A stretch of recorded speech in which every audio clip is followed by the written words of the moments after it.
What's going on, everybody? Crazy Dog back with another Cleveland Guardians video for you guys, as today was the deadline for teams to protect players from the Rule 5 draft.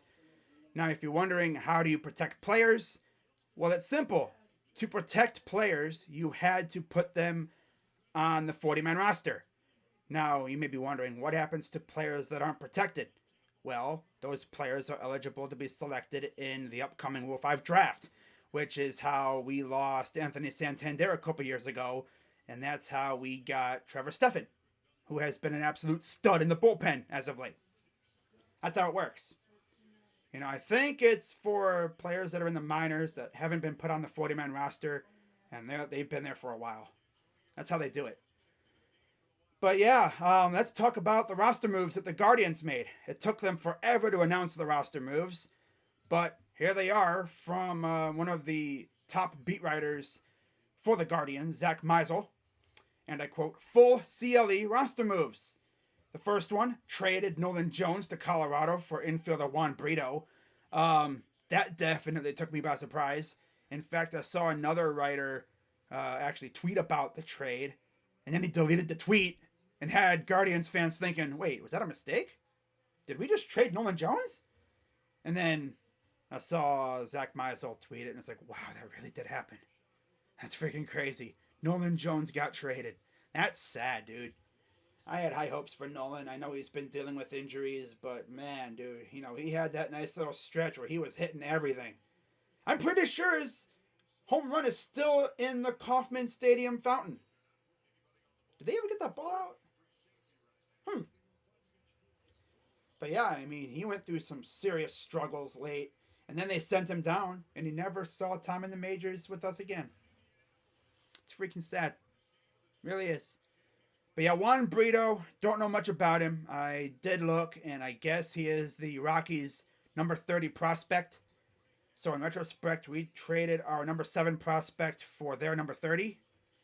I do know he is a very good contact hitter, which means that he would fit right in with our insanely disgusting brand of baseball. But yeah, I don't even know if he's going to stick around. That seems like a move that would lead up to something bigger. But who knows? Another move that we made was trading Carlos Vargas to Arizona for pitcher Ross Carver. Now, the thing with Vargas is that we actually brought him up to the main roster, but he didn't pitch. He essentially came up for a couple of days and sat in the bullpen. Wasn't even used. And that's sad because I heard he had some nasty stuff. And again, I don't know much about Ross Carver, although I did hear that he didn't do so well in Double-A. So we'll see how he does in the Guardians pitching machine. Maybe we can fix him and turn him into an absolute stud. Maybe he'll start carving people up. And then we also DFA'd Kirk McCarty and Anthony Gose. Gose was injured. I don't think he would have done much for us, if anything, next year anyway, because, again, he's hurt. And McCarty, he was solid at times, but mostly he was just kind of mid. And then prospects added to 40-man roster, so they can't be selected in Rule 5 draft. Shortstop Angel Martinez, who is an absolute stud. And 2 pitchers, Joey Cantillo, who was a part of the Mike Clevenger deal, I believe, and pitcher Tim Herron, as well as Brito. So those are the moves that we made. Overall, I like them. But yeah, that Brito trade has me thinking that Antonetti's cooking something big up. We'll see what happens. Now, before I get out of here, there's one more thing I got to talk about. As earlier today, it was announced that Terry Francona was the 2022 AL Manager of the Year. And you absolutely love to see it. I know O's fans are kind of peeved because in their eyes, they thought Brennan Hyde should have been the guy. But, let's compare Hyde and Tito, right?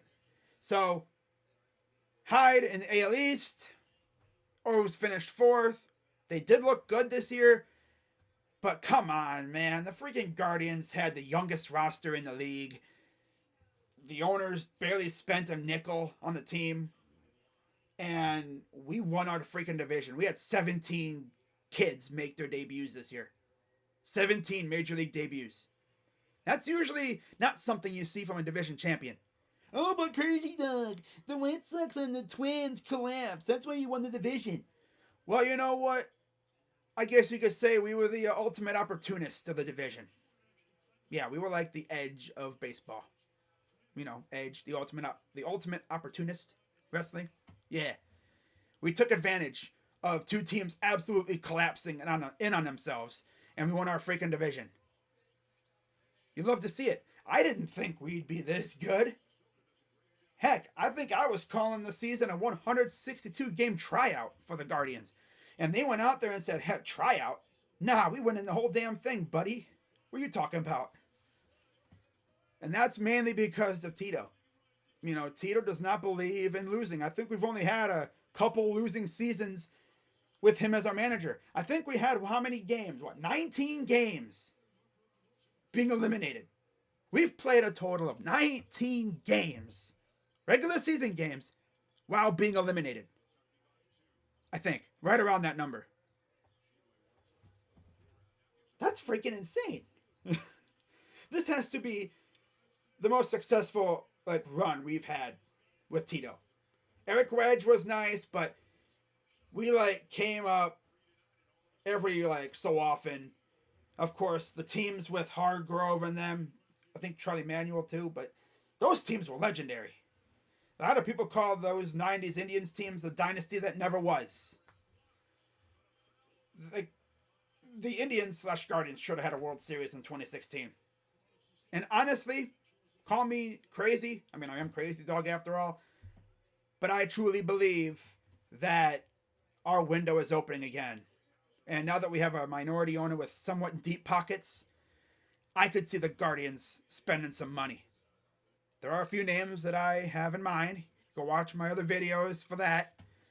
But man, if we work these things out right, we build this roster to be a menace. Oh my God, with our insanely disgusting brand of baseball. You add a juicy bat in this lineup. You add like a JD Martinez or something. Someone that can hit the ball out of the yard. Oh my God. Imagine how many RBIs JD would have with our offense the way it is. You put him at the heart of the lineup with guys that can get on base ahead of him. Quan, Ahmed, Jose. Then you have JD. Then probably underneath him you'd have Naylor. You'd have Oscar. You'd probably have whoever we have at catcher. You have Straw. Jimenez. That's a nasty roster. And then, of course, we could add some guys to the bench, too. That'd be cool. But, yeah. It's pretty much all I got for this one, guys. We'll see what other moves Chris Antonetti and company have for us. I'm sure they'll make some moves. Especially because they actually have money now. And, they want to try to build a winner. Because, I've said in prior videos and stuff, they extended their best player last year. Now they got to put a team around him to compete. Our window is open again. Let's freaking go win us the damn World Series before Tito Francona retires, all right? Let's freaking go do it. Maybe we even, let's set us up, too, for the impending changing of the guard as owner, too. Because David Blitzer, who is our minority owner, word on the street is he could be our majority owner by 2027, 2028, around there. Ironically, that's around the time when Jose's contract's starting to run out, too. So, maybe we'll spend some more money on him, give him one final deal, and really go win the whole damn thing. But we'll see what happens. And if there's any other news that comes out, I'll make a video on it, if it is video worthy. I really only made this video because it's, Rule 5 deadline day and wanted to talk about the moves. But, if we make, a minor league signing, unless it's a decently known name, I'm not going to make a video on a freaking minor league signing. But we'll see what happens. If we sign somebody big, I'll make a video on it. If we make a big trade, I'll go live for it like I always do. And we'll get my live reaction to the package that we gave up and see what we got and everything. But that's going to wrap it up for this one. I'm Crazy Dog. Let's go Guardians. And I'll see you tomorrow night for Cavs and Bucks. Until then, I'm out. Bye-bye.